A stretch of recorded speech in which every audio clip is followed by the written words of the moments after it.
दुर्जन का साथ। एक जंगल में एक चंदन का पेड़ था। एक तरफ बाकी सब पेड़ थे जो समूह में झुंड में थे। वहीं यह चंदन का पेड़ था जो अकेला सालों तक इसी तरह से अकेले रहने की वजह से चंदन अपने अकेलेपन से परेशान हो चुका था।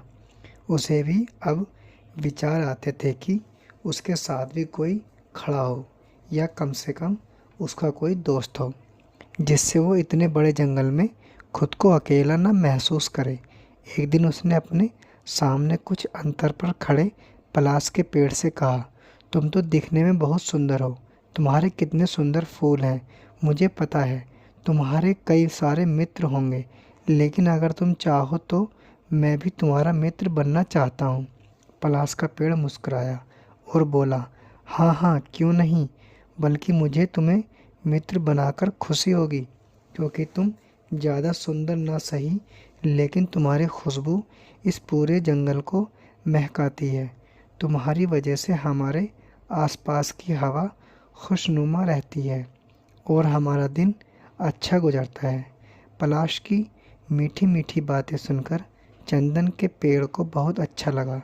उसे लगा कि आखिरकार वह अब अकेला नहीं रहेगा और पलाश उसका सच्चा मित्र बन पाएगा।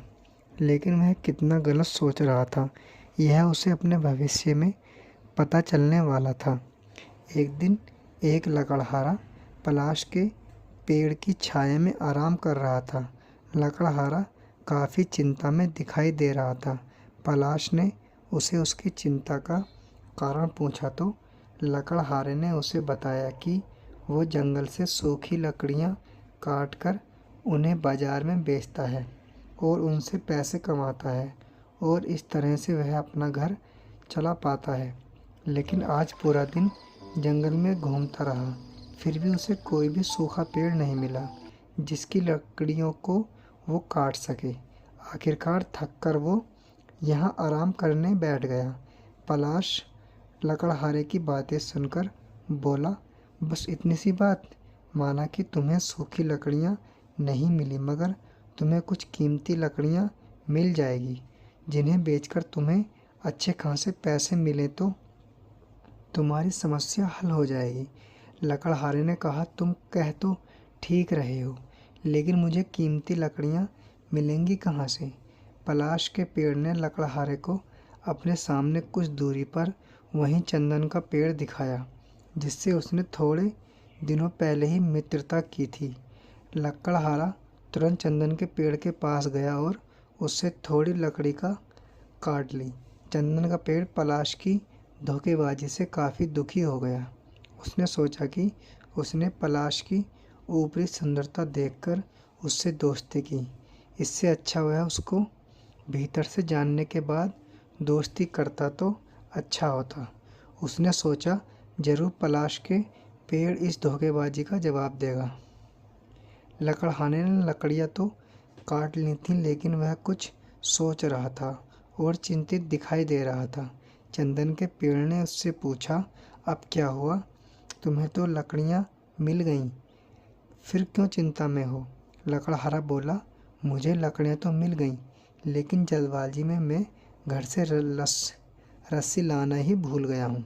अब मैं यह लकड़ियाँ कैसे अपने घर तक ले जाऊँगा? चंदन को जल्द ही पलाश से बदला लेने का मौका मिल गया। चंदन ने लकड़हारे को कहा, इसमें क्या समस्या है? तुम वह जो सामने पलाश का पेड़ है उसकी जड़ें निकाल लो। वह जड़ें काफ़ी अच्छी रस्सी की तरह मजबूत होती हैं। उनका इस्तेमाल करके तुम लकड़ियाँ बांधकर अपने घर तक ले जा सकते हो।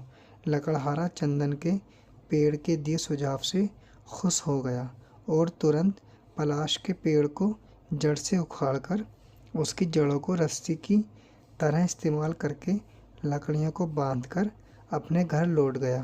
पलाश का पेड़ जड़ से उखड़कर जब अपने आखिरी सांसें गिन रहा था, तब चंदन के पेड़ ने उससे धोखेबाजी का कारण पूछा तो उसने बताया कि वह चंदन की खुशबू से जलता था, क्योंकि उसके फूल की खुशबू चंदन की खुशबू की वजह से दब जाती थी और सभी चंदन की खुशबू की तारीफ करते थे बजाय उसके फूलों की खुशबू की। उस दिन से चंदन के पेड़ ने तय किया कि वह किसी को भी अच्छी तरह से जाने बगैर कभी दोस्ती नहीं करेगा। उसे ये भी समझ में आ गया कि दुर्जन के साथ से अच्छा अकेला रहना ही होता है। तब से चंदन का पेड़ जंगल में अकेला ही रहता है। अगर आपको स्टोरी अच्छी लगी हो, ये कहानी अगर आपको दिल को छू गई हो, तो हमारे चैनल को सब्सक्राइब करें, कमेंट करें और वीडियो को शेयर करें।